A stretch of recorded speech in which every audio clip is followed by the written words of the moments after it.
తెలుసు, కథ అని తెలుసు, కథలన్నీ కంచికే చేరునని తెలుసు.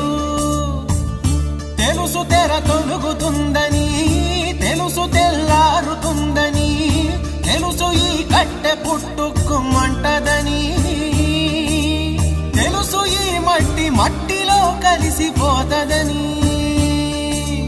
ఇన్ని తెలిసి ఇరకాటంలో పడిపోతావు ఎందుకని? మాయ